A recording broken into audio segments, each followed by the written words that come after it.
Ya, selamat sore semuanya. Terpujilah Sang Buddha. Namo Buddhaya. Namo Buddhaya. Ya, sore hari ini kita melanjutkan lagi pembahasan kita yang masih berkenaan dengan pokok dasar agama Buddha. Kemarin kita sudah memulai tentang Padijak Samuppada dan kita lanjutkan topik tentang Padijak Samuppada. Nah, kalau kemarin kita telah membahas tentang bagaimana antara winyana dan nama rupa saling berkaitan, bahwa dengan adanya winyana maka muncul nama rupa, dan juga sebaliknya dengan adanya nama rupa maka muncul winyana. Maka winyana dan nama rupa itu diumpamakan seperti dua ikat bambu yang bisa berdiri ketika keduanya saling menopang. Kalau salah satu ikat bambu itu diambil, maka lainnya juga akan jatuh.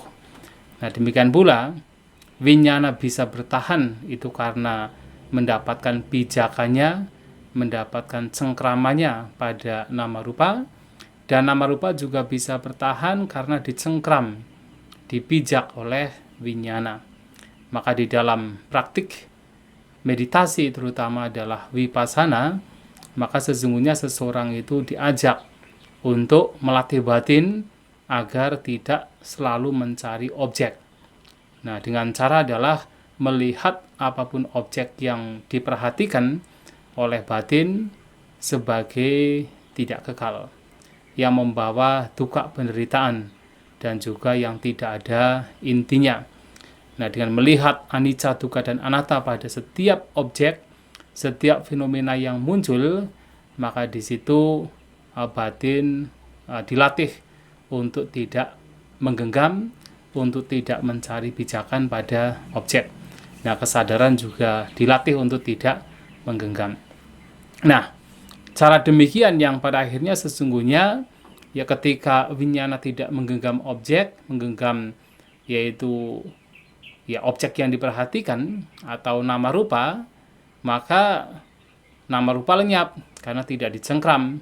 Ketika nama rupa lenyap, ya winyana juga lenyap. Nah, sehingga meditasi yang diajarkan oleh Sang Buddha adalah bagaimana melatih batin untuk tidak mencengkram, melatih batin untuk tidak mencari pijakan. Nah, itulah kemudian vipassana diajarkan. Nah, kemudian dengan adanya nama rupa, batin, dan jasmani, yang tadi sebenarnya ketika berbicara nama rupa sudah disampaikan pada minggu yang lalu, itu mengacu pada terutama adalah 4 ya gugusan pertama, ya kecuali yaitu gugusan winyana, maka 4 gugusan yaitu ada rupa, kemudian vedana, sanya, dan sangkara merupakan nama rupa. Nah, dengan adanya nama rupa muncullah yang kemudian disebut salayatana. Nah, jadi ketika ada batin dan jasmani, maka di sana akan muncul salayatana. Nah, kalau kita perhatikan salayatana ini kan sesungguhnya mengacu kepada ya batin dan jasmani. Karena 6 landasan indera ini, nah 5 landasan pertama sebenarnya adalah masih berkenaan dengan jasmani. Sementara landasan yang terakhir yaitu landasan pikiran mengacu pada pikiran. Tetapi juga setiap landasannya walaupun nantinya adalah berkenaan dengan jasmani, yaitu ada mata, ada telinga, ada hidung, ada lidah, ada jasmani berkenaan dengan rupa, tetapi sebenarnya juga itu tidak bisa dipisahkan dari kesadaran, tidak bisa dipisahkan dari batin. Karena seseorang menggunakan landasan indera, kemudian bisa melihat, itu juga karena ada campur tangan batin. Kalau hanya rupa saja, jadi hanya mata dengan yaitu objek mata yang juga adalah rupa, maka tidak ada yang namanya yaitu pengalaman melihat. Maka walaupun menggunakan landasan indera, tetapi juga harus ada campur tangan dari pikiran. Nah, Di sini dengan adanya nama rupa maka muncul salayatana. Jadi landasan 6 landasan indera. Indera mata, telinga, hidung, lidah, jasmani, dan juga indera pikiran. Nah, kalau kita korelasikan dengan bagaimana penderitaan itu muncul, yang salah satunya adalah karena salayatana, maka kita juga bisa melihat bagaimana Sang Buddha di banyak khutbah beliau memberikan, ya katakan, ajaran, memberikan nasihat kepada para siswanya untuk berhati-hati ketika menggunakan salayatana, ketika menggunakan 6 landasan indera. Karena dari 6 landasan indera inilah yang kemudian akan memunculkan berbagai macam kotoran batin. Maka salah satu yang dianjurkan dalam praktik memotong kotoran batin menggunakan 6 landasan indera sebagai objek yang di sana bisa digunakan untuk media untuk memotong kotoran batin, maka salah satunya adalah dengan mempraktikkan indriya sangwara. Jadi katakan mengendalikan indera kita. Sangwara sendiri sebenarnya artinya menutup, tetapi dalam hal ini ya lebih kepada mengendalikan dengan sati, dengan perhatian. Ya, di sana dikatakan bagaimana seseorang mengendalikan, yaitu indriya, mengendalikan salayatana atau 6 landasan indera atau indriya, adalah dengan tidak memegang apapun objek yang menyenangkan, apakah itu berupa bentuk, berupa suara, berupa bebauan, berupa rasa, berupa sentuhan. Ya, apapun bentuk yang menyenangkan atau objek yang menyenangkan dari 6 indera ini, nah seseorang tidak memegangnya secara, ada istilah nimitta gahi atau anubyanjana gahi. Artinya adalah tidak memegang secara keseluruhan dan juga tidak memegang secara detail. Nah, artinya di sini secara keseluruhan atau nimitta sendiri artinya sebenarnya tanda, tetapi lebih mengacu pada secara keseluruhan adalah misalnya ketika melihat objek, ada seorang pria atau seorang wanita, nah kemudian melihat itu sebagai wanita, melihat itu sebagai pria yang menarik, muncullah keserakahan. Nah, itu adalah nimitta gahi. Jadi melihat objek secara keseluruhan sebagai subha, sebagai indah, sebagai menyenangkan. Maka di sana akan muncul berbagai macam kotoran batin. Dan bahkan sebenarnya ketika melihat objek sebagai yang tidak disukai, yaitu bukan karena nibbida, bukan karena kebijaksanaan, tapi semata-mata karena kebencian, itu juga ya bisa seseorang itu memegang secara keseluruhan, kemudian muncullah kebencian. Nah, kemudian yang kedua adalah anubyanjana. Nah, anubyanjana itu adalah secara detail di sini. Dalam artian adalah seseorang tidak melihat misalnya seorang wanita secara keseluruhan, oh dia cantik, dia menarik, tetapi melihat secara detailnya. Oh, rambutnya indah, oh matanya indah, oh gerak-geriknya gemulai, oh misalnya cara melihatnya menyenangkan dan sebagainya. Jadi melihat dari perdetilnya. Nah, ketika melihat perdetilnya dari sisi subha, dari sisi menariknya, keindahannya, nah di situ artinya adalah memegang secara detail. Dan kalau itu tidak ada perhatian, tidak ada sati, ya muncullah kotoran batin. Dan tidak hanya berkenaan dengan yang menyenangkan, tapi ketika seseorang melihat secara detail objek tertentu dengan kebencian, dengan ketidaksukaan, itu juga dikatakan sebagai anubyanjana gahi. Maka di sini adalah nak nimitta gahi, nanubyanjana gahi. Jadi tidak memegang secara keseluruhan dan juga tidak memegang secara detail. Nah, itulah kemudian diajarkan oleh Sang Buddha berkenaan dengan salayatana ini untuk kita, kalau kita mengembangkan Ya, salah satunya adalah dulu sudah pernah kita bahas, yaitu indriya bahawana sutta. Maka ketika melihat yaitu berbagai macam objek, ya bersentuhan dengan berbagai macam objek melalui 6 landasan indera, dan kemudian di sana muncul berbagai macam pikiran, maka lihatlah itu sebagai anicca, dukkha, dan juga anatta, sebagai sesuatu yang berkondisi, sebagai sesuatu yang masih bagian dari dukkha, penderitaan, dan sebagai sesuatu yang kemunculannya itu bersebab. Nah, tidak ditemukan di sana ada satu entitas yang bisa dikatakan sebagai ya entitas yang kekal. Yang ada hanya sekedar fenomena-fenomena yang saling bergantungan, yang menyokong sehingga memunculkan yaitu berbagai macam pikiran dari 6 landasan indera ketika bersentuhan dengan objek. Nah, bisa melihat dari sisi anicca, dukkha, dan anatta. Dan kemudian juga bisa kemudian seseorang dengan bekal kebijaksanaan, ya pada akhirnya melihat apapun objek yang bersentuhan dengan yaitu 6 landasan indera, apakah itu mata, telinga, hidung, lidah, jasmani, dan juga pikiran, itu di sana diajak untuk dilatih untuk melihat hanya sekedar melihatnya sebagai sekedar pengalaman melihat. Titik tidak matang bawisati. Artinya seseorang diajak oleh Sang Buddha, para siswa beliau, untuk ketika melihat atau ketika mengalami ada pengalaman melihat, nah itu dilihat hanya sekedar pengalaman melihat. Jadi hanya sekedar fenomena. Ya ketika melihat objek itu hanya sekedar objek tanpa kemudian ya berpikir-pikir sebagai itu adalah milikku atau milik orang lain dan sebagainya. Hanya sekedar objek semata, hanya sekedar pengalaman melihat semata. Sehingga di sana tidak memunculkan kotoran batin. Demikian pula pada saat mendengar. Pada saat mendengar, nah itu juga sama. Itu hanya sekedar pengalaman mendengar. Itu adalah latihan.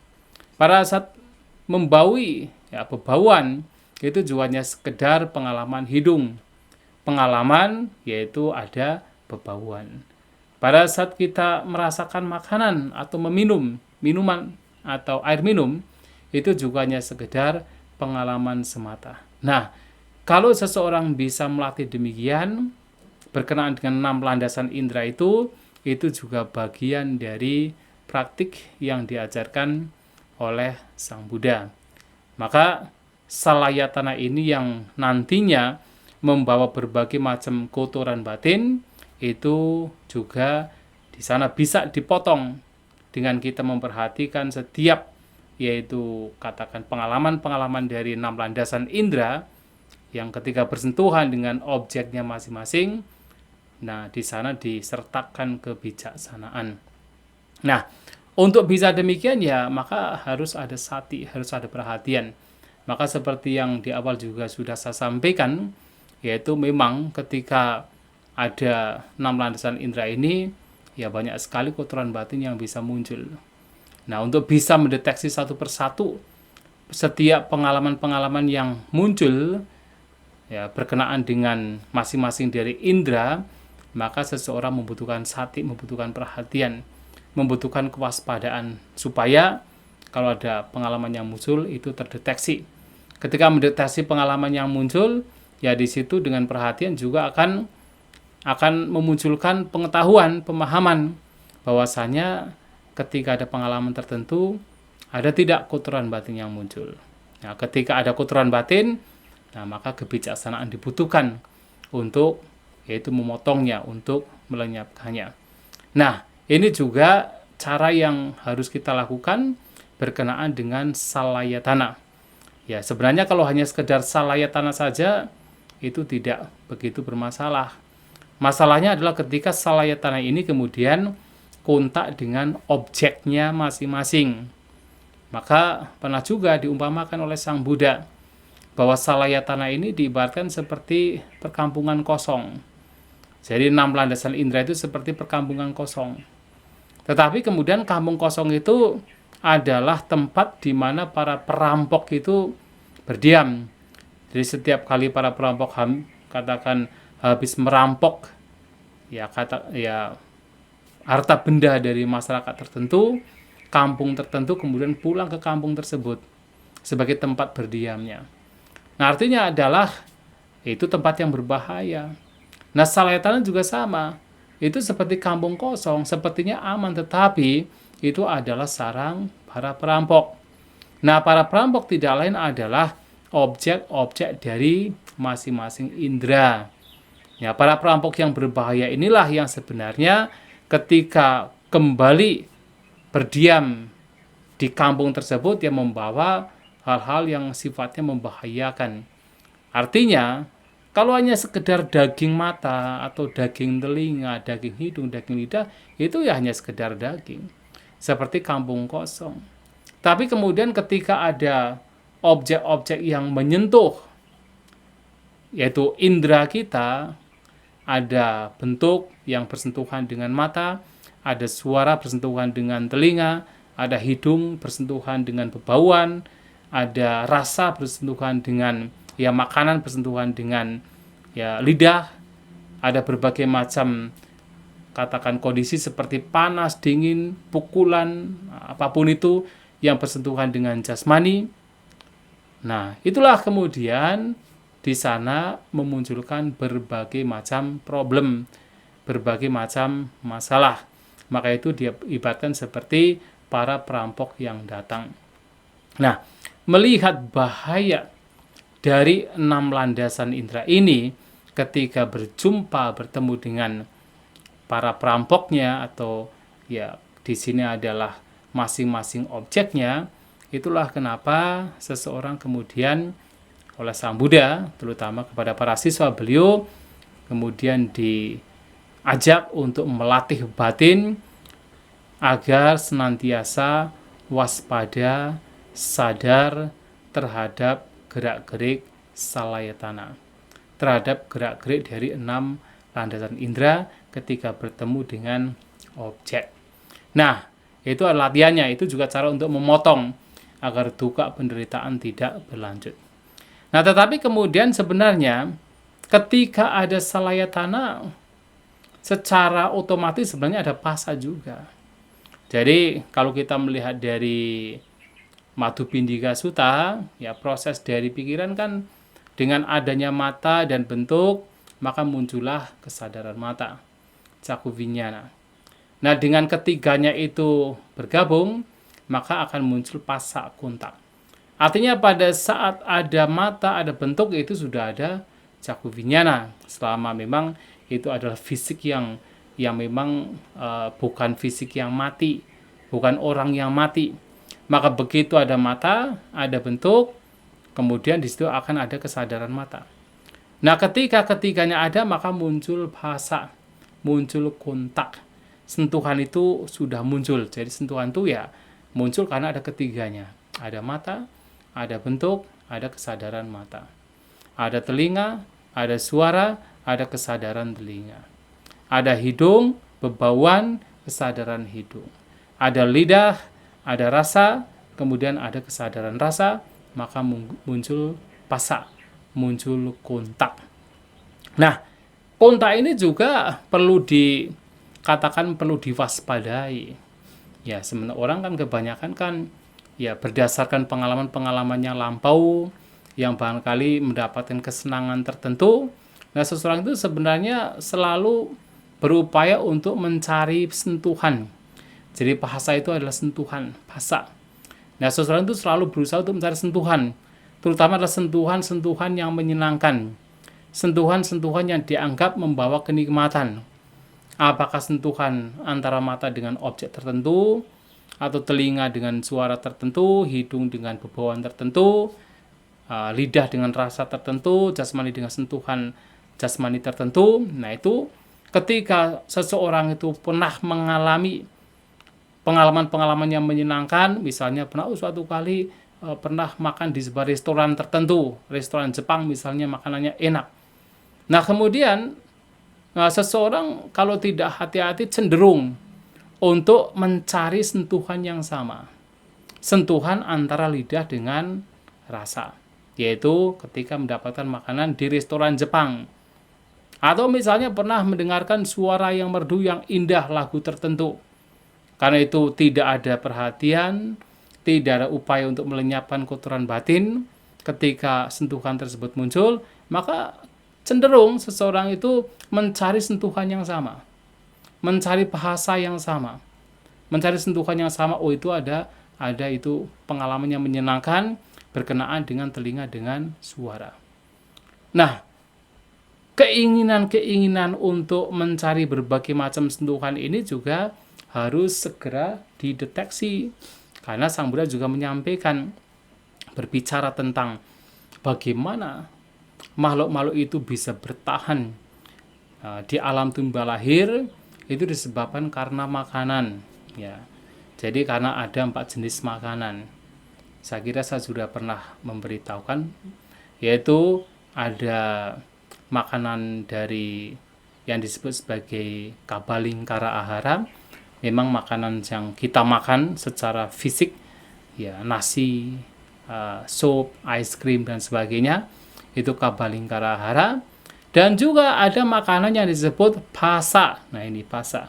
Sentuhan kontak ini juga salah satu makanan yang membuat seseorang terus bertahan di alam tumimba lahir. Dan selain phasa ada juga mano sancetana, kehendak pikiran, niat pikiran. Ingin seseorang berniat untuk melakukan ini dan itu, disebabkan ya itu juga menjadi satu faktor, satu makanan, satu nutrisi seseorang terus mengalami kelahiran, terus mengalami keberlanjutan, terus bertahan di alam tumimba lahir. Nah, yang keempat adalah vinyana ahara, yaitu makanan berupa vinyana, berupa kesadaran. Itu juga yang menjadikan seseorang, menjadikan makhluk terus bertahan di alam tumimba lahir. Maka 4 makanan ini, yang juga salah satunya adalah phasa, itu juga harus diperhatikan. Nah, jadi kalau seseorang, ya, Sang Buddha pernah menyampaikan kepada seorang pemuda bernama Sobaka, ya, bertanya apa yang satu, Sobaka mengatakan sabe sata ahara tidika, bahwa yang satu adalah semua makhluk ditopang karena makanan. Itu sebenarnya semua makhluk bisa survive, bertahan, berada di alam tumbuh lahir, mengalami berbagai macam duka, penderitaan, itu karena makanan. Yang salah satunya adalah makanan yang disebut phasa.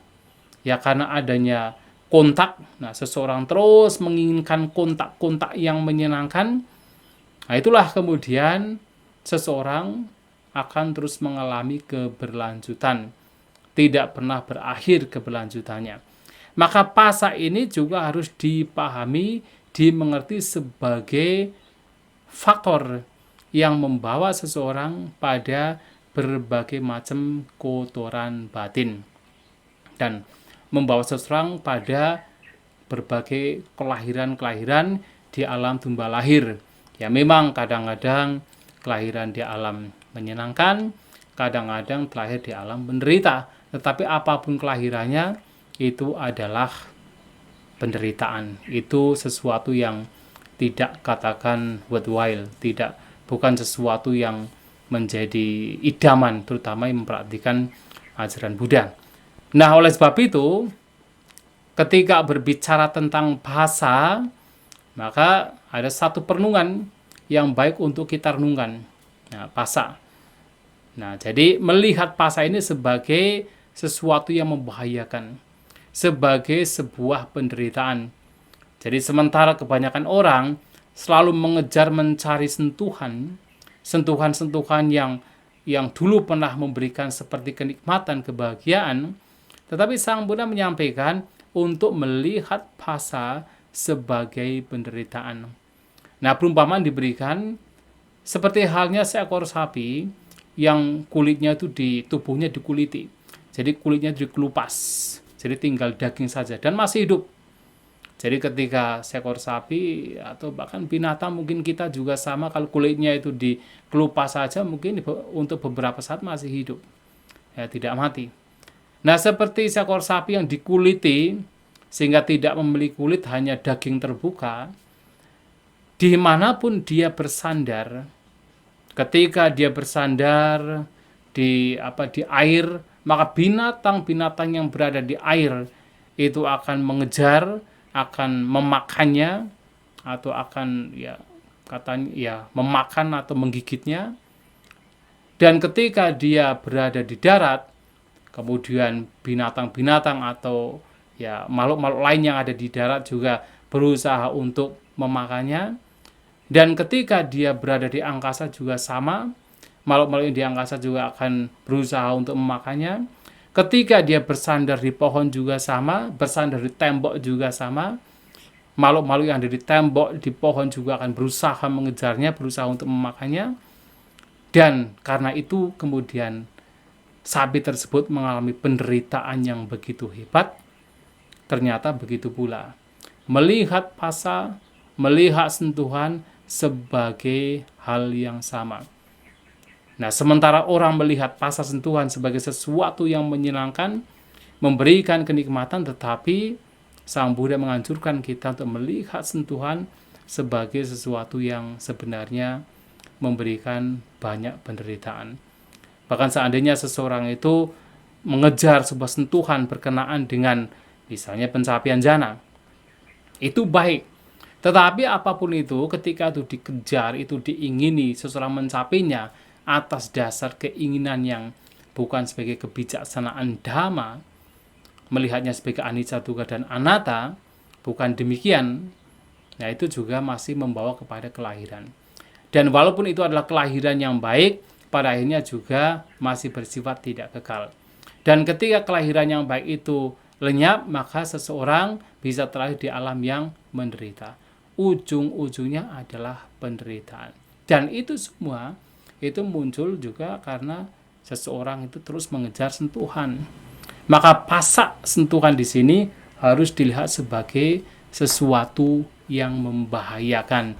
Jadi makanan yang membuat seseorang terus mengalami berbagai macam kelahiran dan juga mengalami berbagai macam penderitaan. Nah, jadi di sini pasa dilihat sebagai sesuatu yang membahayakan. Agar apa? Agar penderitaan kotoran batin dapat terpotong. Nah, kemudian dari pasa muncul yaitu vedana. Jadi pasa paccaya vedana. Jadi ini juga disampaikan, tadi saya menyampaikan di dalam Madhubindika Sutta. Nah, di dalam Madhubindika Sutta juga sama.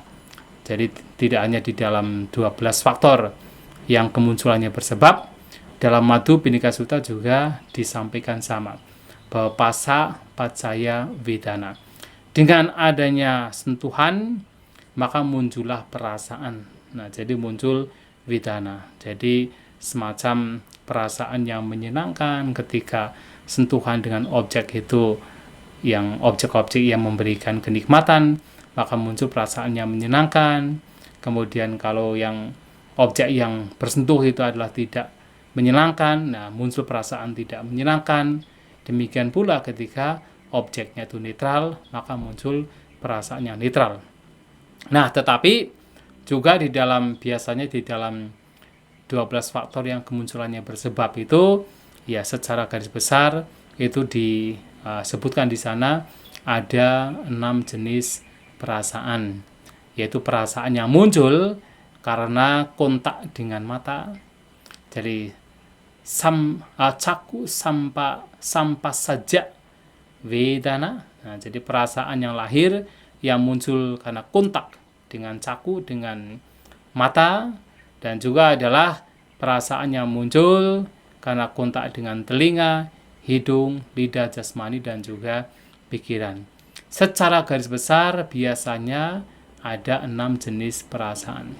Tetapi kalau kemudian kita korelasikan dengan 3 jenis perasaan, ada perasaan yang menyenangkan, tidak menyenangkan, atau netral, maka menjadi 18. Jadi ketika mata melihat bentuk, muncul perasaan. Tidak hanya perasaan, satu jenis perasaan, bisa perasaan menyenangkan, tidak menyenangkan, dan juga bisa perasaan yang netral. Nah, ketika itu terjadi, ya di situ artinya dari mata saja bisa muncul 3 jenis perasaan. Nah, kalau satu indera itu muncul 3 jenis perasaan, maka karena ada 6 indera, maka muncul 18 jenis perasaan. Itu salah satu ya penjabaran tentang perasaan. Dan perasaan di sini yang terdiri dari 18 itu juga bisa ada 2 jenis perasaan, yaitu perasaan yang masih berhubungan dengan kotoran batin duniawi, dengan duniawi atau amisa, dan juga perasaan yang masih tidak berhubungan dengan duniawi, disebut niramisa. Jadi ada samisa, ada niramisa. Nah, samisa adalah yang berhubungan dengan duniawi. Itu yang biasa secara umum manusia makhluk merasakan. Jadi ketika melihat dengan mata objek yang indah, pemandangan yang indah, muncul rasa senang. Ketika rasa senang itu muncul, maka itu disebut sebagai samisa sukha vedana. Perasaan bahagia yang masih bersifat duniawi. Tapi begitu melihat ada objek yang tidak menyenangkan, orang sudah jauh-jauh datang suatu tempat, ternyata objek yang dianggapnya nantinya memberikan kenikmatan yang indah, tidak indah. Maka muncullah perasaan tidak menyenangkan.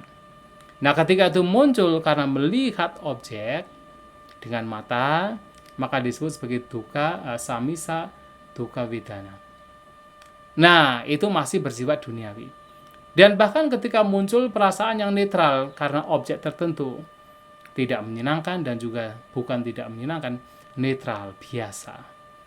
Itu juga bagian dari samisa. Samisa dukkha sukha vedana. Jadi perasaan yang bukan tidak menyenangkan dan bukan yang menyenangkan, yang masih bersifat duniawi.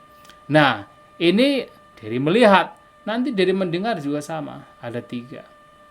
Kemudian dari membau juga ada sama, ada 3. Dari merasakan dengan lidah juga sama, ada 3. Dengan badan jasmani ada sentuhan juga sama, ada 3. Dan dengan pikiran juga ada 3 juga. Nah, tetapi ada juga 18 perasaan yang disebut sebagai niramisa vedana. Jadi perasaan yang bukan duniawi lagi. Nah, ini perasaan yang muncul karena apa? Karena perenungan dhamma. Nah, misalnya apa?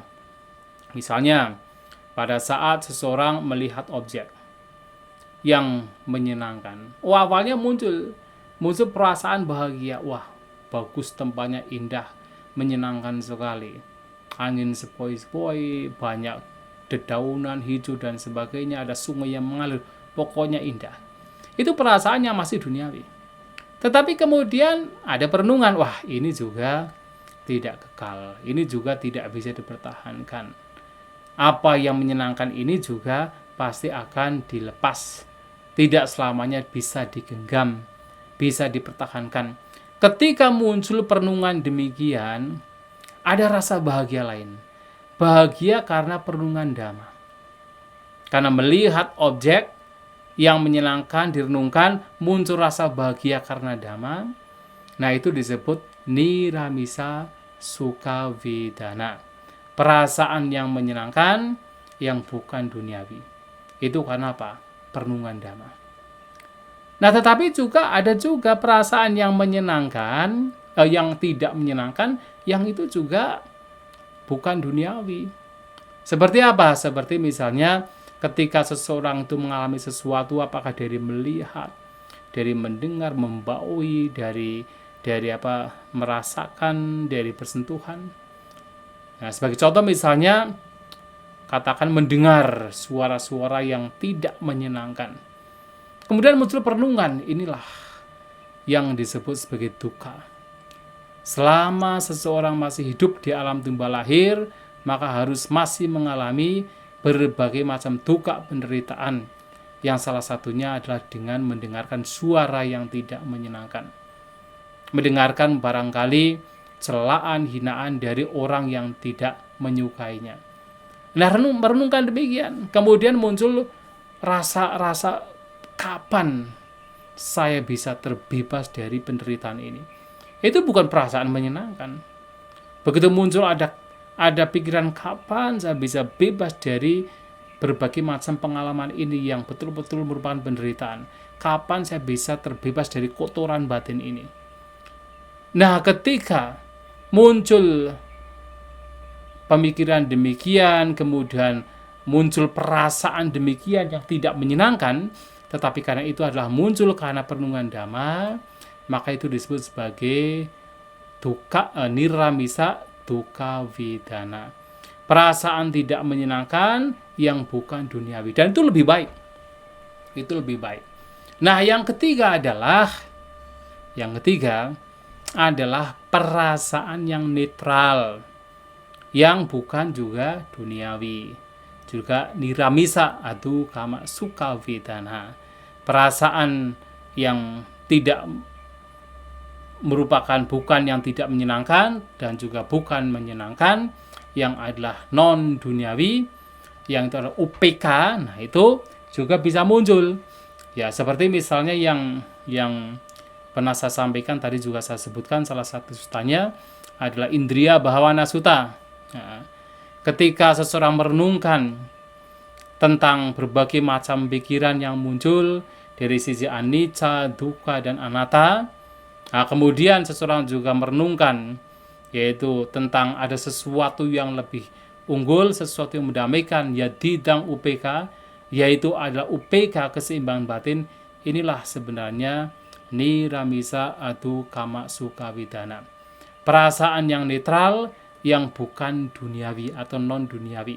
Artinya dengan seseorang itu merenungkan Dhamma atas dasar misalnya melihat objek tertentu, mendengar suara tertentu, membaui bebauan tertentu, merasakan dengan lidah ya rasa tertentu, kemudian muncul perenungan tentang Dhamma, apakah tentang anicca, tentang dukkha, tentang anatta, kemudian muncullah batin yang seimbang, batin yang netral, tidak menggenggam dan juga tidak menolak.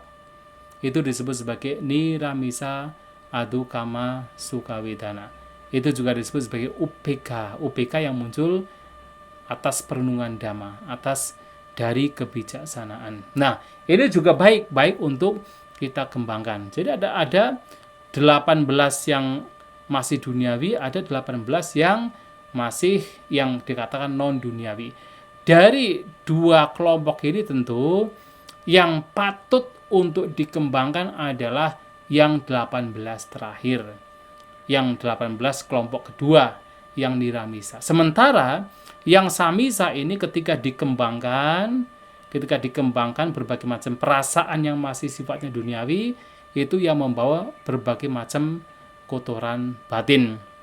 Ya, seperti katakan kalau nanti misalnya membaca salah satu sutta dalam Alagadhupama Sutta, nah di sana kan dikatakan ada seorang biku yang mengatakan bahwa sebenarnya yang namanya kesenangan indera itu bukan sebagai rintangan ketika seseorang berasosiasi. Nah, tetapi para biku lainnya, kemudian Sang Buddha menyampaikan, oh tidak demikian. Sang Buddha menyampaikan bahwasanya apa sadakama bikawe bahu duko bahu upayasa adinawu bahwa biyo, bahwa kesenangan indera itu memberikan kepuasan yang sangat sedikit, sementara bahaya yang muncul dan juga katakan upayasa seperti keputusasaan yang muncul itu lebih besar. Dan jauh lebih besar lagi adalah bahaya yang muncul dari kesenangan indera. Nah, artinya adalah berbagai macam perasaan yang muncul karena indrawi yang masih duniawi itu memberikan bahaya. Kalau tidak hati-hati, itu memberikan berbagai macam bahaya. Berbagai macam kotoran bisa muncul karena seseorang terperangkap ke dalam perasaan-perasaan yang sifatnya adalah indrawi semata.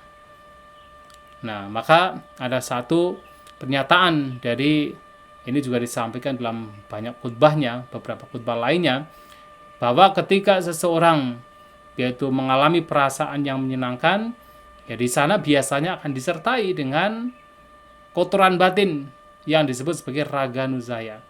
Jadi kotoran batin yang mendompleng, kotoran batin yang berkenaan dengan raga, keserakahan, nafsu ragawi yang mendompleng dengan ketika perasaan itu muncul. Perasaan menyenangkan itu muncul. Kalau tidak hati-hati.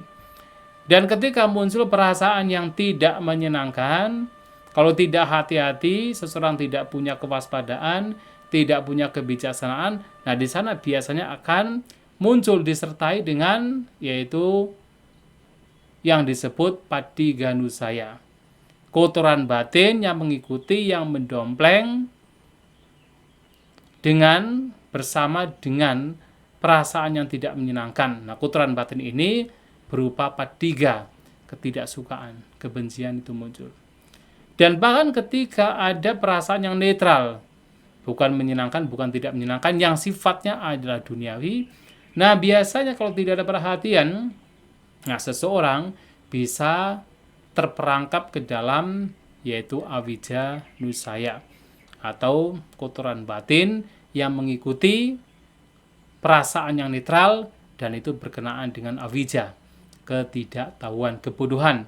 Jadi tidak mengetahui mana yang baik, mana yang tidak baik, mana yang buruk, mana yang tidak buruk.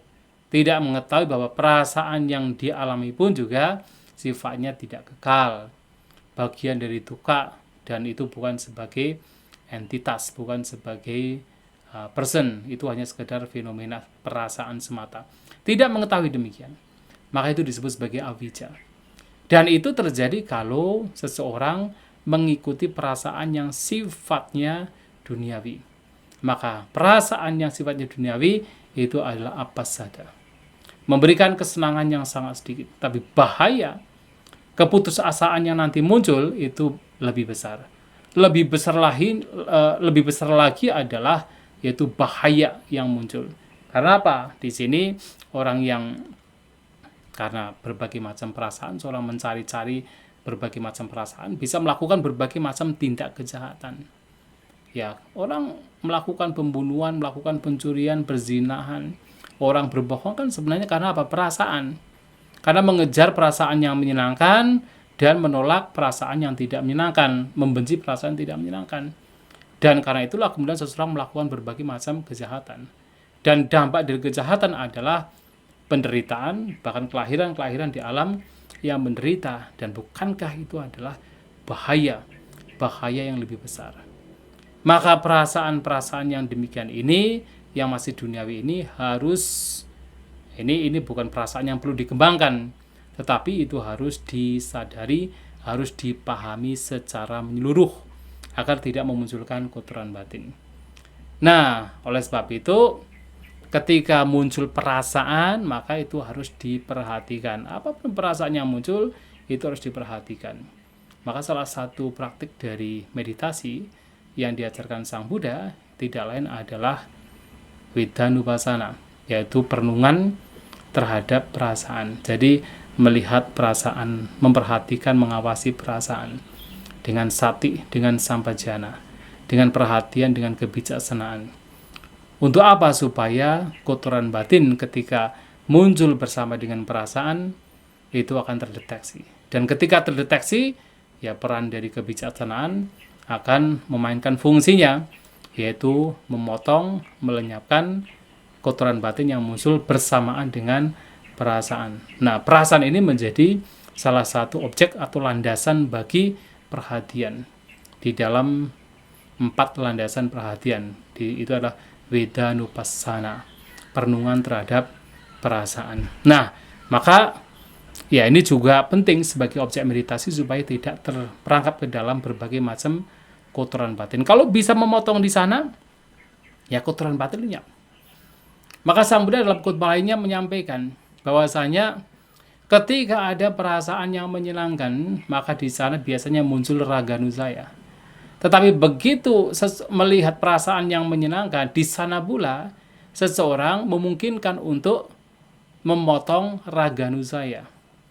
Jadi artinya adalah ketika ada perasaan menyenangkan, nah seseorang di sana akan biasanya dikuasai oleh kotoran batin yang berkenaan dengan nafsu ragawi, keserakahan. Tetapi di sana pula, ketika perasaan yang menyenangkan itu muncul, seseorang juga punya kesempatan untuk memotong raganusaya. Nah, di sini bisa terjadi kalau apa? Ada sati, ada perhatian, ada kebijaksanaan, ada semangat. Artinya ketika muncul perasaan menyenangkan dan tahu ada raganusaya, karena ada perhatian, maka seseorang juga tahu bahwa oh ini ada raganusaya, tahu ini adalah tidak baik, ini tidak bermanfaat, maka kemudian dengan kebijaksanaan, dengan perhatian yang juga disertai usaha, kemudian memotong nafsu ragawi yang muncul. Maka di dalam perasaan yang menyenangkan, seseorang juga punya kesempatan untuk memotong raganusaya. Nah, kemudian demikian pula dalam perasaan yang tidak menyenangkan juga sama. Walaupun itu akan muncul patiganusaya, kotoran batin yang sifatnya adalah kebencian, tapi seseorang juga punya kesempatan di sana untuk memotong, menghancurkan patiganusaya. Nah, dengan apa? Sama. Dengan sati, dengan kebijaksanaan, dengan semangat. Artinya dengan perhatian, oh tahu, patiganusaya sedang muncul. Nah, dengan kebijaksanaan, tahu ini tidak bermanfaat. Patiganusaya adalah sesuatu bentuk batin yang tidak bermanfaat. Maka, tahu pula bahwa ini harus dilenyapkan. Dengan usaha yang muncul, wirya yang muncul, dilenyapkanlah patiganusaya. Nah, di sini artinya dalam perasaan tidak menyenangkan, patiganusaya bisa muncul, tapi juga di perasaan yang sama, seseorang punya kesempatan untuk melenyapkannya. Nah, demikian pula adalah avijanusaya. Dalam perasaan netral biasa muncul ketidaktahuan. Ketika netral, orang kan menjadi seperti apatis, menjadi seperti pasif, nggak mau tahu. Tapi sudah terlanjur juga menyadari ada perasaan juga, tapi tidak mau tahu, apatis. Sehingga apa? Tanpa disadari avijja, ketidaktahuan tentang bahwa ini adalah anicca, ini dukkha, ini anatta, tidak akan muncul di sana. Tetapi kalau seseorang kemudian punya perhatian, punya sati, kemudian punya kebijaksanaan, maka dia pun akan tahu, wah ini ada ketidaktahuan. Tidak tersadari bahwa ini pun juga bagian dari anicca, dukkha, dan anatta. Maka begitu muncul demikiannya, artinya avijja lenyap, yang muncul adalah vijja, pengetahuan. Ini pun juga tidak kekal. Ini pun juga bagian dari dukkha, penderitaan. Ini pun juga bagian dari anatta, yaitu ketanpadirian. Nah, dengan demikian, dalam perasaan yang netral, avijanusaya bisa muncul, tapi dalam perasaan yang sama, seseorang punya kesempatan untuk melenyapkan avijja.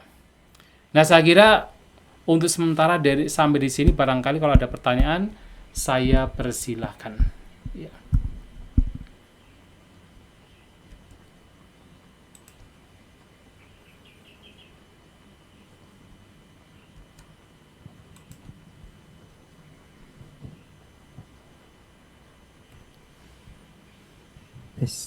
Mohon izin Bante.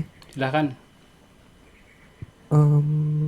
Untuk pelajaran yang 8 jalur utama Bante, yang ke-8 sama samadhi belum Bante.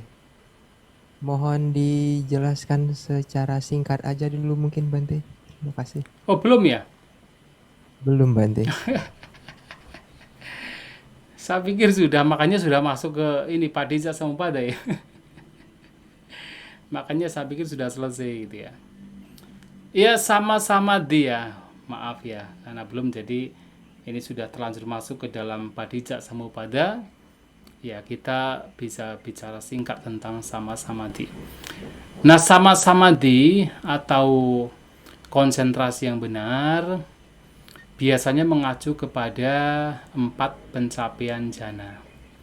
Jadi jhana pertama, jhana kedua, jhana ketiga, dan jhana keempat, atau ini mengacu pada rupa jhana. Jadi Padhama jhana, Dutiya jhana, Tatiya jhana, dan Catuta jhana. Tetapi walaupun ini adalah 4 pencapaian jhana sesungguhnya yang disebut sebagai sama-samadhi juga tidak sekedar jhana juga.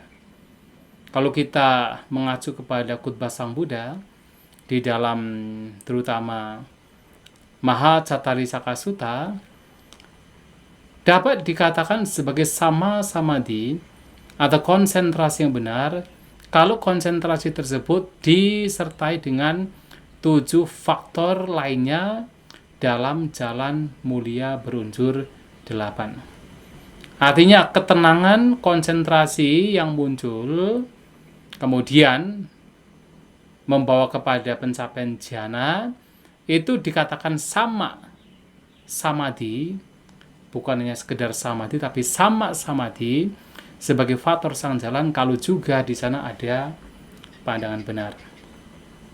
Di sana juga ada pikiran benar. Di sana juga disertai dengan ucapan benar, perbuatan benar, daya mata pencaharian benar, daya upaya benar, dan juga perhatian benar. Kalau ketenangan yang muncul, konsentrasi yang muncul, itu muncul karena pengembangan 7 hal lainnya. Seseorang memiliki pandangan benar, kemudian memiliki cara berpikir benar, dalam keseharian juga ucapan perbuatannya dan mata pencahariannya juga terjaga, dan dia senantiasa pula untuk berdaya upaya benar, melenyapkan apapun yang buruk, mengembangkan apapun yang baik. Dia hidup berkesadaran, hidup berperhatian, dan sebagai dampaknya muncul ketenangan, muncul konsentrasi, maka itu disebut sebagai sama samadhi. Nah, kalau hanya jhana saja apakah pasti sama samadhi? Ya tidak. Kalaupun itu adalah jhana, itu belum tentu bagian dari sama samadhi. Mengapa? Contoh kalau kita perhatikan pada zaman Sang Buddha, bahkan sebelum Sang Buddha, banyak para guru pertapa lain, guru agama lain yang juga mengembangkan konsentrasi ketenangan yang tinggi, mengembangkan pencapaian jhana. Seperti Uddakarama Buddha, Alara Kalama, yang mereka mencapai pencapaian jhana yang tertinggi.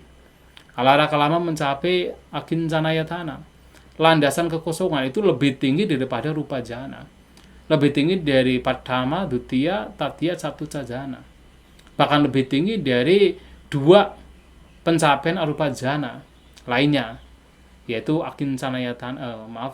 Vinyananchayatana dan Akasancanayatana. Dan bahkan Uddakarama Buddha akhirnya juga mencapai pencapaian jhana yang tertinggi, arupa jhana tertinggi, yaitu Newasanya-nasanyatana. Tetapi kenapa mereka tidak mencapai pencerahan? Ya karena jhana mereka tidak disertai dengan apa? Samadhi, sama sangkapa, dan seterusnya. Dan juga bahkan di dalam Brahma Jala Sutta, semua pencapaian jhana juga dimasukkan di sana. Tetapi Sang Buddha melihat pencapaian-pencapaian jhana yang dimiliki oleh para pertapa lain ternyata memunculkan pandangan yang salah. Ada yang melihat pencapaian jhana yang telah dimiliki adalah nibbana, adalah pembebasan, kebahagiaan tertinggi. Itu adalah sesuatu yang berangkat artinya dari pandangan salah. Nah, karena muncul dari pandangan salah, maka walaupun seseorang mencapai jhana, ya seseorang tidak dikatakan sebagai memiliki sama samadhi. Karena sama samadhi di sini adalah salah satu faktor dari jalan mulia berunsur 8 yang membawa kepada nibbana.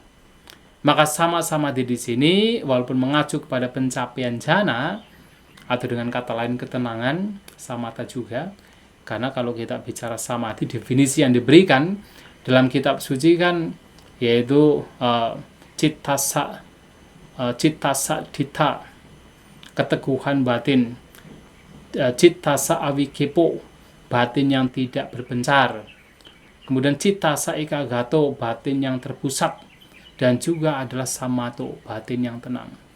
Nah, ketika seseorang memiliki batin yang tenang, batin yang terpusat, batin yang tidak berpencar, batin yang terbebas dari 5 rintangan batin, dan itu semua itu muncul karena 7 faktor lainnya, pengembangan dari 7 faktor lainnya, karena memiliki pandangan benar, pikiran benar, cara berucapnya juga ucapan-ucapannya benar, dan seterusnya, maka ketenangan, konsentrasi, keteguhan batin, ketidakberpencaran batin yang dia miliki itu disebut sebagai sama samadhi. Nah, secara singkat adalah demikian berkenaan dengan sama samadhi. Mandami Bante. Mau izin bertanya. Ini terkait dengan ayatana Bante. Terkait dengan ayatana kan dibagi menjadi dua, yaitu bahira ayatana dan ajatika ayatana. Jadi jumlahnya adalah 12 itu. Nah, terkait dengan hal ini, ke-12 itu kan juga terbakar oleh 11 api juga Bante. Agi itu. Ya. Nah, dalam Adita Pariyaya Sutta itu kan adalah sutta tentang sesuatu yang membara Bante ya. Itu membara di sini itu maksudnya itu condongnya atau arahnya itu kemana Bante? Terima kasih Bante. Iya. Ya, jadi kalau agi di sana atau katakan api di sana kan api lebih mengacu kepada api kekotoran batin. Walaupun juga ada api kelahiran dan sebagainya, tapi di sana juga ada api keserakahan. Jadi dibakar oleh api keserakahan, ragagi. Ya, ragagi adalah api nafsu ragawi, itu api keserakahan. Dibakar oleh dosagi, api kebencian. Dibakar oleh mohagi, api kebodohan. Termasuk memang dibakar oleh api kelahiran, api ketuaan, api kematian. Ya, karena ya apapun yang muncul, katakan apapun dari 6 landasan indera beserta dengan objek-objeknya, itu kan di sana yang memunculkan keserakahan, memunculkan kebencian, memunculkan kebodohan, dan itu pula sebenarnya juga yang membawa kepada berbagai macam penderitaan. Ada masih didera oleh kelahiran, oleh ketuaan, dan juga oleh kematian. Dengan kata lain, didera oleh perubahan. Nah, sehingga walaupun itu ada, katakan ada objek-objek dari indera yang kemudian membawa kepada 12 hal, jadi ajatang dan bahirang. Artinya ajatang adalah 6 landasan indera, kemudian bahida, ya kadang bahira, kadang bahida, itu mengacu kepada objek dari masing-masing indera. Itu semua yang membawa kepada ya ini berbagai macam api kotoran batin dan juga api perubahan. Jadi itu yang lebih dimaksud. Jadi penyebabnya itu ke-12 hal ini Bante ya? Ya, salah satunya sebenarnya, salah satunya 12 hal ini. Karena kan kalau kita melihat dari Padijak Samuppada kan sebenarnya tidak ada yang bisa dikatakan sebagai penyebab utama kan. Karena semuanya kan katakan dari 12 hal juga muncul berbagai macam penyebab lainnya, dan seterusnya akan demikian. Jadi akumulasi dari berbagai macam hal juga. Tetapi terkadang memang ada yang disebut sebagai proximate cause atau penyebab yang terdekat.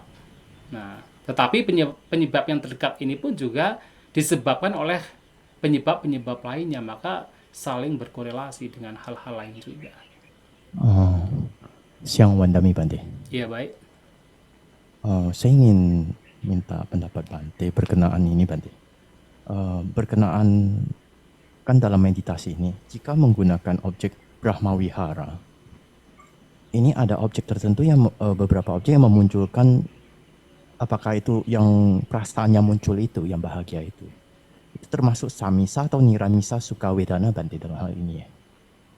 Dan setelah muncul, karena untuk melatih indriya bawana sutta itu diperlukan samadhi yang boleh dikatakan kompleks ya dan mendetail ya. Nah, apakah dengan menggunakan tahapan awal itu dilanjutkan dengan indriya bawana sutta itu ada bisa memungkinkan Bante, atau ada teks-teks lain yang meyakinkan demikian? Karena saya teringat ada sutta lain yang berkat dari ini, dari Yugananda Sutta Bante dan hal ini. Jadi baiknya sebagai biku praktisi kita memakai cara yang bagaimana Bante, atau tergantung bagaimana ya? Mohon pendapat dan arahan Bante dalam hal ini. Terima kasih Bante.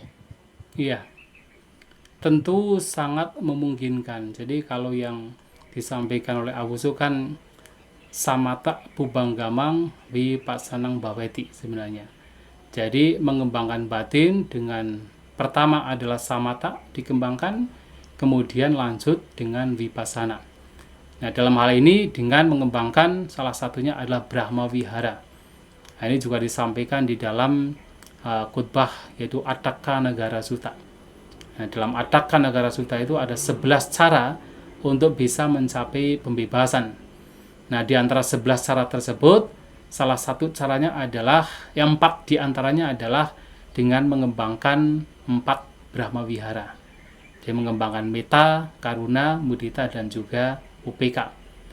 Nah, setelah mengembangkan metta, karuna, mudita, dan UPK, juga melihat, para akhirnya juga melihat bahwasanya apapun fenomena pengalaman kondisi yang berkenaan dengan apa yang dia kembangkan, berkenaan dengan apakah metta, karuna, mudita, UPK, itu juga sifatnya adalah berkondisi.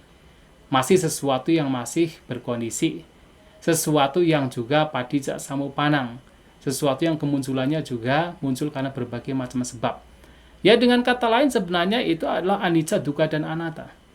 Nah, di sini artinya seseorang mengembangkan samata dulu dengan cara mengembangkan metta, karuna, mudita, dan UPK, kemudian dilanjutkan dengan memahami bahwa apapun pengalaman yang berkenaan dengan metta, karuna, mudita, dan UPK adalah sesuatu yang tidak kekal, yang membawa kepada duka penderitaan ketika dilekati, dan itu juga bagian dari bukan inti, bukan sebagai entitas, ya, bukan sebagai atta. Nah, itu adalah vipassana. Ini juga disampaikan dalam kitab ulasannya. Jadi ketika mengembangkan 11 cara, ya, katakan 11 objek meditasinya, itu adalah bagian dari samatha, termasuk adalah 4 Brahma Vihara, dan ketika merenungkan ketidakkekalannya, merenungkan itu muncul karena berbagai macam sebab, itu adalah vipassana. Maka samatha terlebih dahulu, baru kemudian vipassana. Tetapi apakah hanya ini saja yang bisa dilakukan? Ya, kalau kita mengacu kepada Yogananda Sutta, ya ada beberapa orang yang juga mempraktikkan vipassana dulu. Artinya lebih condong untuk mengembangkan kebijaksanaannya terlebih dahulu. Nah, baru kemudian mengembangkan ketenangannya, mengembangkan samatanya. Ya, memang ketika mengembangkan Indriya Bhawana Sutta itu membutuhkan ketenangan juga, membutuhkan ketenangan. Tetapi dalam pengembangan ini mungkin seseorang itu lebih condongnya kepada kebijaksanaannya terlebih dahulu. Ada ketenangan tetapi tidak sekuat, yaitu kebijaksanaannya. Nah, bisa juga demikian. Tapi ada juga orang yang memang sudah terlebih dahulu mengembangkan ketenangannya sedemikian rupa, kuat. Kemudian baru mengembangkan kebijaksanaannya. Ya, keduanya pada akhirnya samatha vipassana harus dikembangkan. Tetapi untuk beberapa orang ada yang lebih condong, dominan kebijaksanaannya, ketenangannya kurang dominan atau kurang kuat. Tapi ada juga orang yang condong ketenangannya yang lebih kuat. Dikedepankan dulu, baru kemudian kebijaksanaannya. Nah, bisa demikian. Ada juga orang yang memang ketenangan dan kebijaksanaannya itu berjalan seiring sejalan. Nah, bisa demikian juga. Itu yang disebut Yoganada, jadi berpasangan. Jadi samatha vipassanang yoganadang bhavati. Jadi berpasangan. Ada yang demikian pula. Ya, kita tidak bisa misalnya ya dengan mungkin kita mengalami, saya itu mengalaminya harus tenang dulu, betul-betul tenang, baru kemudian mengembangkan pemahaman tentang anicca, dukkha, dan anatta. Kemudian kita implementasikan kepada semua orang demikian, ya belum tentu juga. Untuk itu cocok untuk orang lain, belum tentu. Bagi orang lain barangkali yang lebih cocok adalah ya sudah terbiasa dengan pemahaman anicca, dukkha, dan anatta, itu menjadi sebuah kebiasaan perenungan, kemudian juga ketenangan juga berkembang, tetapi tidak sedominan kebijaksanaannya. Walaupun pada akhirnya ya keduanya itu harus dikembangkan semaksimal mungkin, samatha dan vipassana.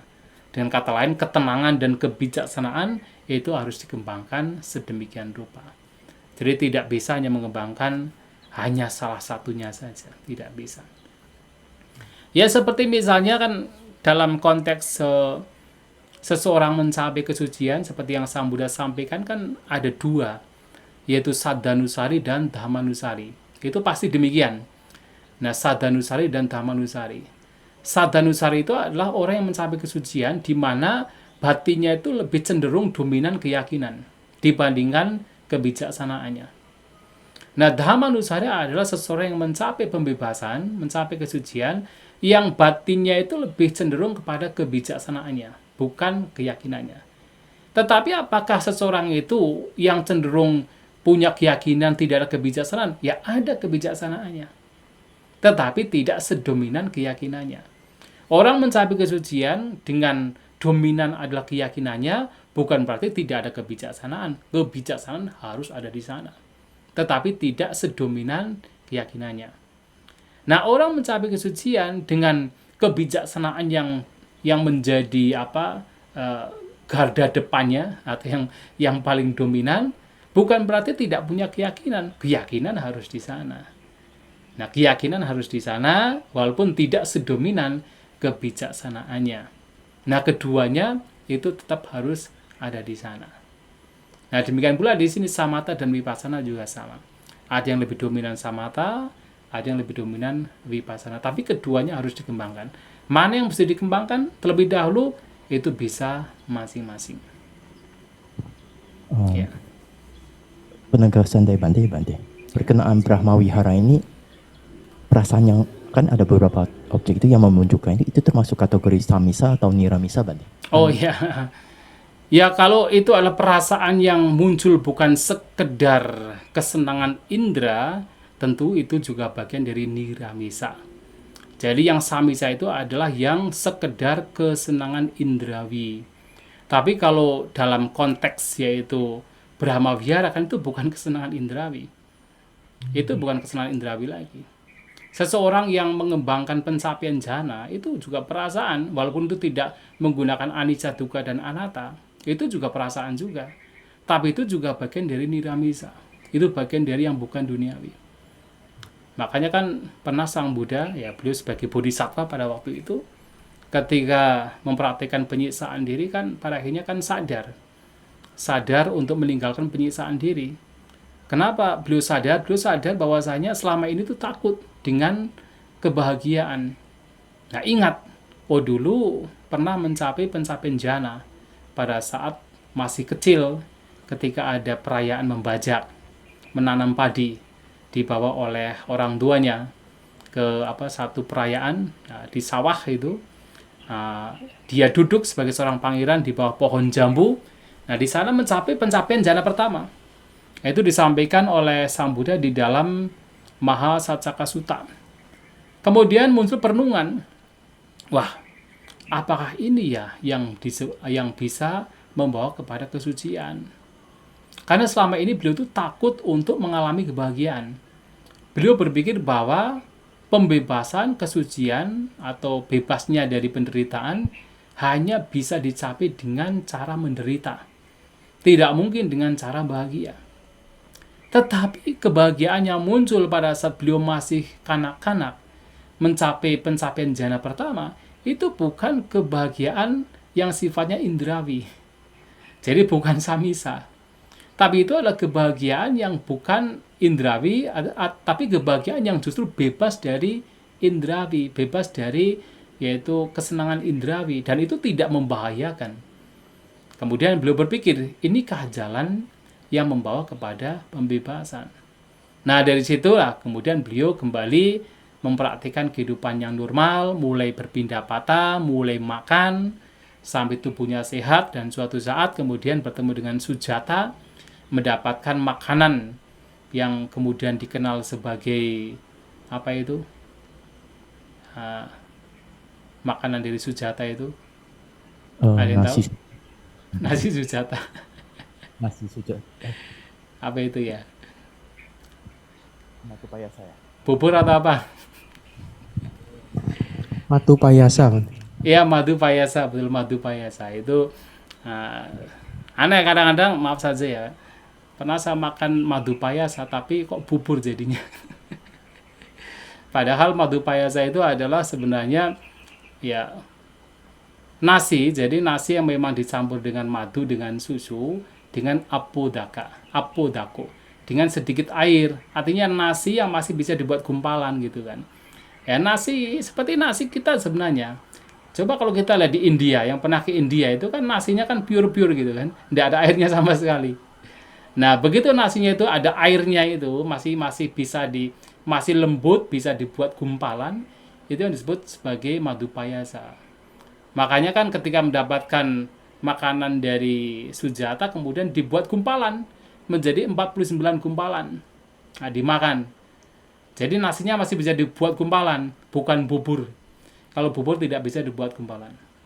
Nah, itu yang beliau kemudian ya makan. Nah, dijadikan sebagai kekuatan untuk pada akhirnya mencapai pembebasan, mencapai kebudayaan.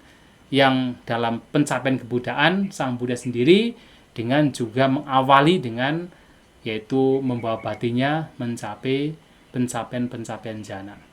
Jana pertama, kedua, ketiga, dan keempat. Nah, itu yang dilakukan oleh Sang Buddha. Artinya pencapaian jana termasuk pencapaian jana yang muncul dari metta, karuna, mudita, upeka, yang di situ tentu ada kebahagiaan yang muncul karena pengembangan cinta kasih sayang, mudita, dan juga pengembangan upeka. Itu bukan sekedar duniawi semata, itu juga sudah masuk bagian dari niramisa atau niramisa. Ya, begitu ya, Awusu. Dari penjelasan Bante, saya muncul satu pemikiran Bante. Banyak malah berbagai makhluk ini kan mengejar kesenangan indrawi. Salah satu faktornya apakah itu karena mereka tidak mengetahui alternatifnya ya? Karena diliputi awija atau moha, dia tidak tahu alternatif lainnya, yaitu yang kebahagiaan dari tanpa adanya itu ya. Betul. Itu salah satunya, memang betul sekali. Oke. Jadi kalau yang mereka yang mempunyai atau bagaimana, setelah mengetahui, patutlah orang yang bijak ya, sebagai orang yang bijak untuk mencari kebahagiaan yang lebih tinggi kan Bante. Kan setiap makhluk maunya kebahagiaan yang tinggi kan, bukan hanya kebahagiaan yang biasa. Begitukah Bante? Iya.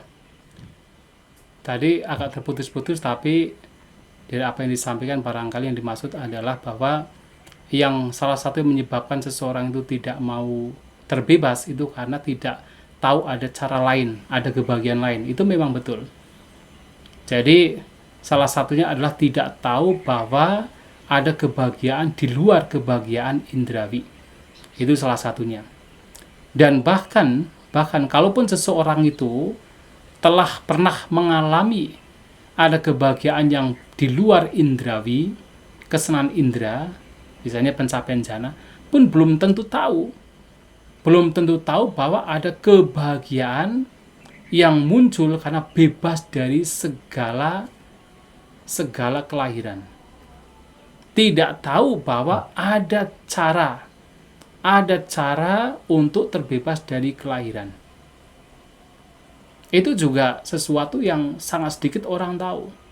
Ya kan, coba kalau kita perhatikan, ya dari zaman dulu sampai zaman sekarang, setiap kepercayaan yang muncul kan pasti arah dan tujuannya adalah kelahiran.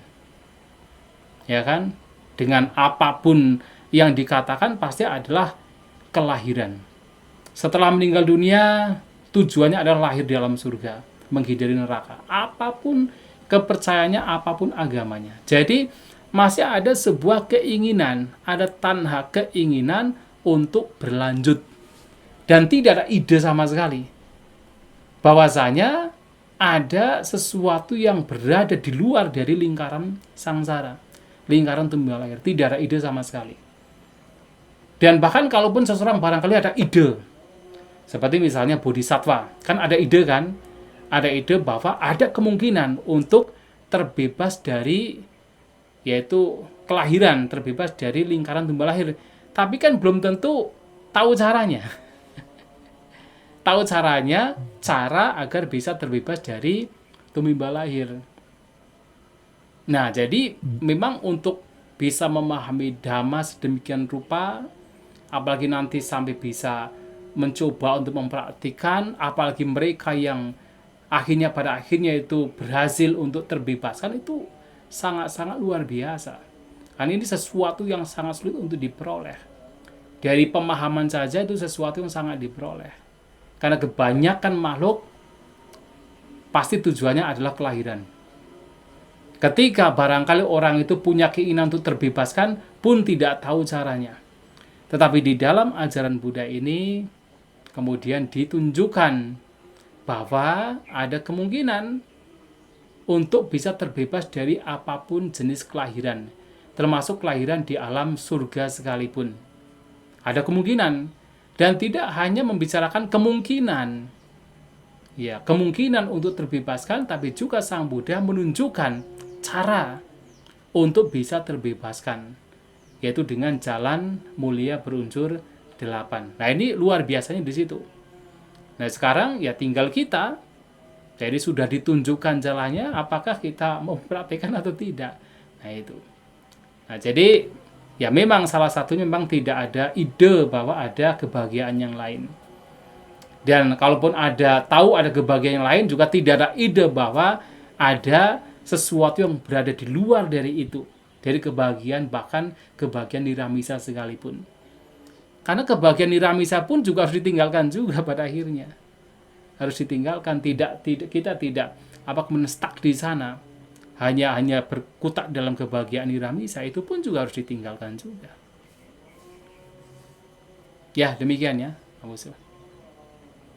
Terima kasih Bante. Sadu. Betapa beruntungnya kita yang mengenal ajaran Sang Buddha, Bante. Wah, Terima kasih. itu makanya kan dikatakan Dulabo Buddhu Pado Lokasming, bahwa munculnya Buddha di dunia itu sesuatu yang sulit untuk diperoleh. Tapi yang lebih sulit lagi adalah Dullabang Saddhama Sawanang, bisa mendengarkan ajaran Dhamma atau Dhamma yang sejati, itu lebih sulit lagi. Nah, kita sudah punya 2 kesempatan ini, bahkan 3 kesempatan. Terlahir sebagai manusia, kemudian kita juga berada di era di mana ada kemunculan Buddha. Walaupun kita tidak lahir di mana Buddha masih hidup, tapi kita masih berada di era di mana ada kemunculan Buddha. Ya, Sang Buddha baru meninggal ya 2500 tahun yang lalu kan. Itu kan masih sangat singkat kan. Sementara kita itu bertumbuh lahir di dunia ini kan sudah tidak terhitung. Jadi kalau 2566 tahun yang lalu itu sebenarnya itu sesuatu yang pendek sekali sebenarnya. Ya, sehingga kita itu masih lahir di mana era keberadaan Sang Buddha, munculnya Sang Buddha. Dan lebih beruntung lagi ya, kita masih punya kesempatan ajaran Dhamma, ajaran Sang Buddha yang sejati itu masih bisa kita dengar. Nah, sekarang tinggal sejauh mana kita menggunakan semua itu kesempatan yang sudah kita peroleh. Itu yang menjadi tugas kita. Iya. Terima kasih banyak, Bante. Tapi juga dikatakan Dullabang Pabajang, mendapatkan kesempatan untuk bisa ditahbis sebagai samnera, sebagai biku juga Dullabang. Sesuatu yang sangat sulit diperoleh. Sangat sulit diperoleh. Karena ini kan juga memberikan sebuah kesan yang luar biasa. Seandainya pun hanya bersifat sementara misalnya, tapi sudah memberikan kesan yang luar biasa. Dan kesan yang baik ini juga menjadi sebuah kekuatan untuk selanjutnya dalam kita berasosiasi bertemu dengan ajaran Buddha. Wandami Bante. Ya, silakan. Ya, izin bertanya Bante. Yes. Ini tadi yang Bante jelaskan mengenai perasaan, ada 6 jenis perasaan yang berkenaan dengan kontak dengan indera. 6 indera. Yang perasaan ini kontak dengan 5 indera saya paham Bante. Cuman yang ke-6, bolehkah Bante bisa memberikan contoh perasaan yang kontak dengan pikiran Bante? Iya. Ketika itu hanya sekedar pikiran, misalnya kita sedang berpikir-pikir tentang objek yang menyenangkan. Wah, dulu saya pernah mendapatkan ini dan itu gitu kan. Itu kan pikiran saja kan. Itu bukan objek materi kan, bukan bentuk, bukan suara, bukan bebauan, bukan rasa, dan juga bukan sentuhan, tapi adalah objek-objek dari pikiran. Kita berpikir-pikir tentang masa lalu, kita berpikir-pikir tentang harapan-harapan yang akan datang. Nah, kemudian muncul rasa senang begitu. Itu adalah perasaan menyenangkan yang muncul dari pikiran dan objek-objeknya. Kemudian ketika berpikir-pikir tentang yang lampau yang akan datang, muncul rasa tidak menyenangkan karena ada pikiran cemas, ada pikiran khawatir, pikiran takut, kemudian ada rasa tidak menyenangkan. Nah, itu adalah perasaan yang muncul karena pikiran. Perasaan tidak menyenangkan karena pikiran bersentuhan kontak dengan yaitu objek-objek pikiran itu sendiri. Itu yang dimaksud sebenarnya. Bahkan ketika misalnya bermeditasi, ya kalau bermeditasi kemudian yang muncul perenungan damai itu sudah niramisa ya. Tapi kalau misalnya itu kita sedang merem begini, tidak mendengar, hanya sekedar berpikir-pikir yang kemudian memunculkan perasaan menyenangkan atau tidak menyenangkan, atau netral dari berpikir itu masih sifatnya adalah duniawi. Jadi masih samisa, apakah suka wedana, duka wedana, atau adukama suka wedana yang berhubungan dengan pikiran dan objek-objeknya. Tapi kalau nanti adalah yaitu yang muncul adalah pikiran-pikiran yang baik, ketika seseorang kemudian pikiran itu merenungkan objek-objek pikiran yang baik, objeknya itu tidak hanya pikiran, tapi misalnya apa? Misalnya kita mengingat sebuah gambaran tertentu, gambaran anicca, ada kan gambaran anicca, gambaran dukkha, gambaran anatta. Ya. Ketika itu kita itu merenungkan gambaran-gambaran tertentu yang membuat kita bahagia, gambaran berkenaan dengan dhamma, dan muncullah rasa bahagia, nah itu disebut niramisa sukha wedana. Nah, itu yang muncul karena kontak antara pikiran dengan objek-objeknya. Nah, jadi pokoknya ketika orang berpikir dengan objek-objeknya tanpa ada sangkut paut dengan mata, hidung, telinga, lidah, jasmani, itu artinya adalah pikiran kontak dengan objek-objeknya, dan perasaan yang muncul juga perasaan yang muncul karena pikiran kontak dengan objeknya. Ya, demikian ya. Ya, baik. Makasih Bante. Baik. Bante, izin sama pertanyaan Bante tadi. Jika sewaktu pikiran terpikirkan objek pikiran, misalnya pernah ke atau hal-hal yang baik ya, atau Pak baca atau bagaimana hal-hal yang luhur itu, timbullah perasaan yang kan kenangan mungkin, atau suatu kenangan indah yang baik yang luhur. Nah, itu termasuk niramisa atau samisa. Nah, apakah patut dilakukan ya? Saya teringat apakah ada sangkut paut dengan apa tuh namanya perenungan, tapi perenungan apa ya ini ya? Saya juga bingung, jadi mungkin Bante bisa apakah patut dilakukan atau tidak? Itu atau patut dilakukan ya. Iya, betul. Itu kan juga bagian dari kalau misalnya kita mengenang kehidupan pabaja, mengenang kehidupan di mana meninggalkan kehidupan duniawi. Itu kan termasuk bagian dari nekkhamma sangkappa atau nekkhamma vitakka. Pikiran yang berkenaan dengan renunciation, meninggalkan kesenangan indera, itu patut untuk direnungkan. Dan ketika muncul perasaan bahagia, itu adalah juga niramisa sukha wedana. Ya, itu patut. Terima kasih Bante. Ya, tetapi juga kalau dengan memikirkan demikian terus dipikirkan, kemudian menjadi batin tidak tenang, ya harus ditinggalkan juga. Ada kan sutanya Dveda Vitakka Sutta. Sang Buddha menyampaikan begini, pada saat merenungkan muncul pikiran, apakah itu nekkhamma vitakka, avyapada vitakka, dan juga avihingsa vitakka, yang 3 jenis vitakka atau 3 jenis sangkapa. Ketika merenungkan sehari atau 1 malam atau sehari semalam, tidak melihat bahaya dari perenungan demikian. Tetapi ketika itu dilakukan terus-menerus, nah, fisik menjadi capek. Ketika fisik menjadi capek, batin juga tidak akan menjadi tenang, tidak akan terkonsentrasi. Nah, karena hal itulah kemudian itu juga harus ditinggalkan. Nah, ditenangkan. Jadi tidak kemudian berlanjut kepada pemikiran-pemikiran demikian. Ya itu baik, tetapi kalau eksesif atau berlebihan itu bisa menjadi gangguan. Begitu ya. Ini ada hubungannya begini Bante. Sewaktu merenungkan hal-hal yang luhur itu sebenarnya untuk membangkitkan sebenarnya semangat atau sebenarnya membuat batin bahagia gitu loh. Nah setelah batin sampai tahapan bahagia tertentu sepertinya masuk, apakah itu termasuk yang dikatakan di sutta itu pamoja Bante? Dan apakah pamoja itu identik dengan samisa atau niramisa ya? Niramisa, betul. Niramisa. Identik dengan niramisa. Iya. Oke, terima kasih Bante. Iya. Ya baik ya, saya kira kita bisa beristirahat terlebih dahulu. Sudah jam 3 lebih sedikit. Ya kita lanjutkan nanti setelah sekitar 15 menit. Ya terima kasih.